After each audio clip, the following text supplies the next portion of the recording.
so important. That's what we want with our socials, isn't it? Is to get people thinking about the whatever it is that we're doing. So tell me a little bit about how you manage to come up with your ideas, and do you schedule it all in advance? Do you post on a daily? How do you make it work for you? So what I normally do is I'll come up with a bit of a theme for a period. So I might go, okay, I'm going to do a week on this, or I'm going to do a month on that. And quite often it might be something centered around something that's going on in the news, something that's topical, or perhaps if I'm running a webinar or a course or something like that on a subject, then I'll do some social media, not just about advertising, hey, you can join this or come and listen to this, but here's this topic that I'm going to be presenting, and I'll give you a whole lot of stuff for free. So I can give you information for free, but if you want to get into more depth, you need to come and join this course, or you need to come and listen to this webinar. So I suppose I have some pretty frequent themes. Most of them are around chronic disease and trying to stop it from happening, because I'm a real firm believer that if you can get your eating habits and indeed your whole lifestyle habits into some good patterns early in life, you'll probably be able to stop those things happening. So we're talking about stuff like heart disease and diabetes and all that kind of stuff, which really does affect an enormous percentage of the population at some point in their life. And so, it's really about trying to impart some information which is really useful and really doable, so that people can make those changes effectively without it being a really huge deal for them. So, making some small changes which can actually have a massive impact either right now or later on in their lives. I think you're very, very clever in the way that you do it, because, for example, one of your posts might be about, of the stuff that I'm seeing, about having a little more vegetarian in your diet, or a little more fish in your diet or something. That's all very, very doable stuff. Yeah. You're not saying everybody should be a vegan. You're saying, how about one night a week where you don't eat meat, for example? Yeah, exactly. So small steps, because all those small little actions will add up. And so I'm not a very good business person, because I do tend to give away a whole heap of my knowledge without anyone having to pay anything. But nevertheless, that's kind of part of who I am, is I actually want everyone to be healthy, and I want everyone to eat well. So even if I don't make any money out of it, I kind of feel like, well, maybe I achieved something this year if people have made changes.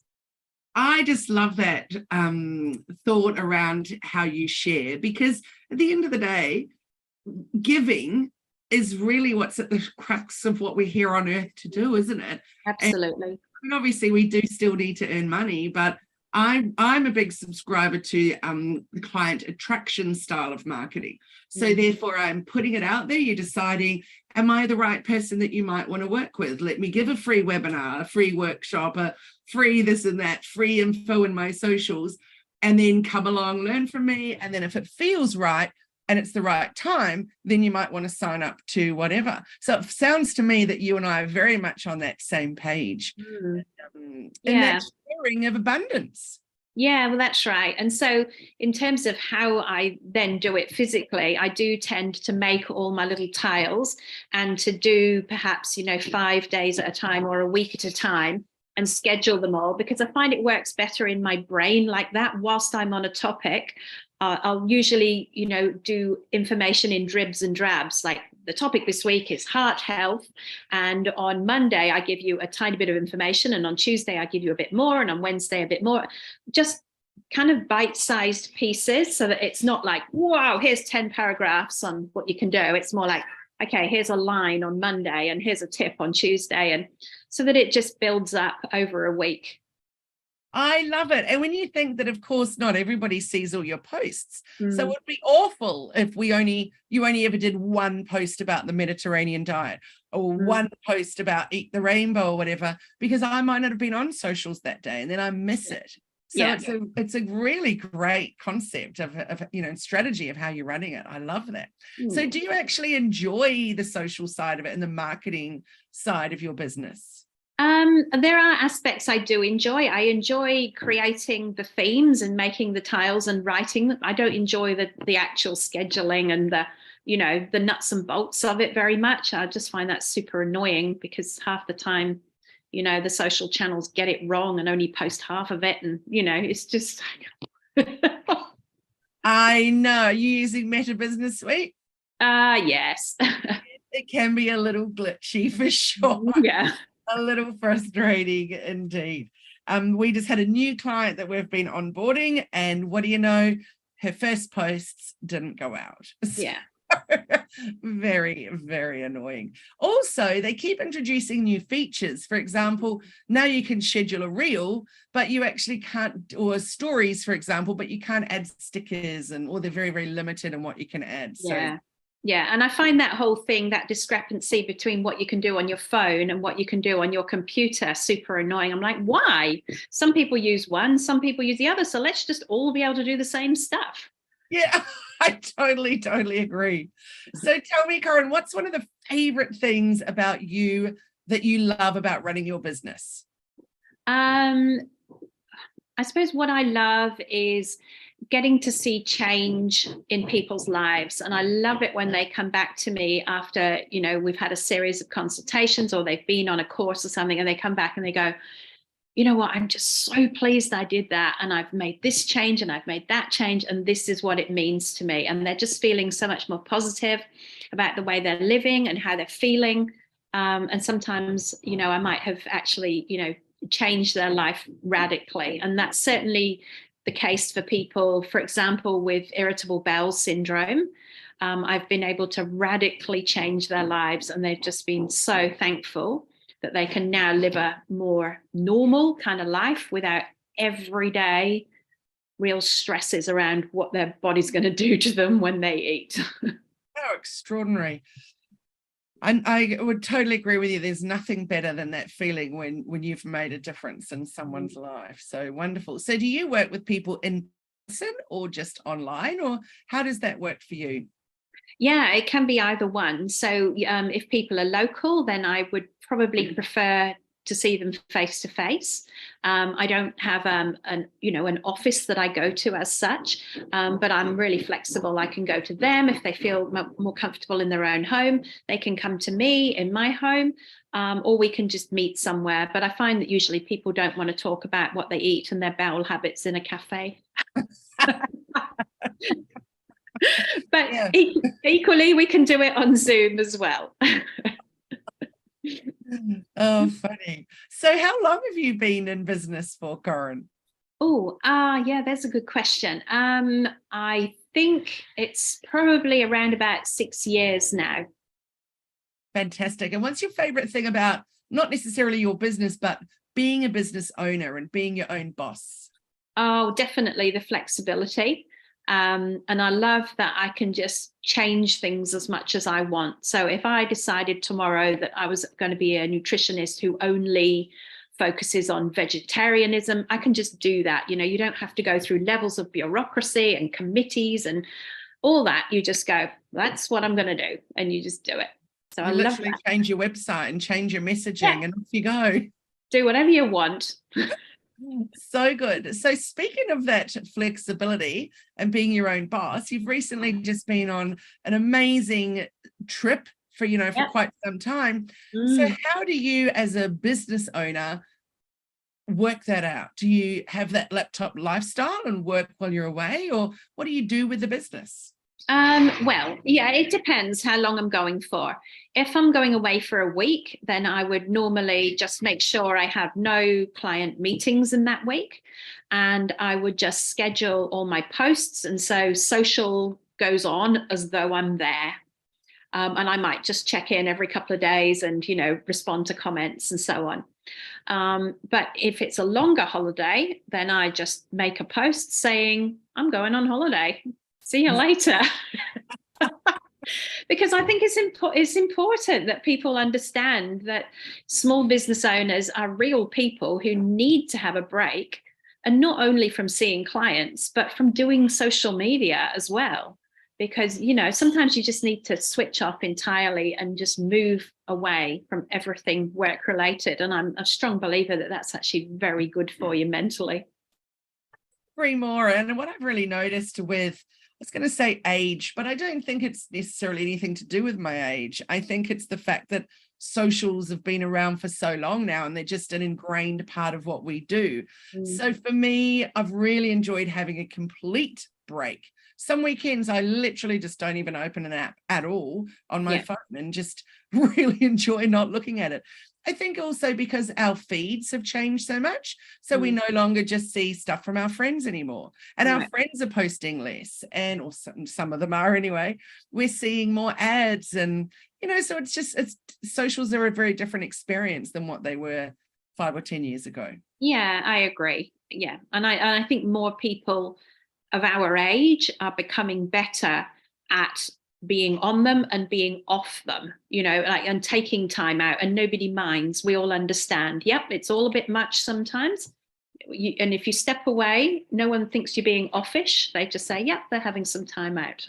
Absolutely. Over the Christmas period this time, I had pretty much 2 weeks of a break from it. I checked in the odd time, but that even just me personally, and I really felt a difference when I came back to it, of having that nice break, which was good. So Corinne, what would be some tip that you would share with other people, other women in particular, just starting out in business, in terms of how to set up their business so that they could step away in the way that you're able to?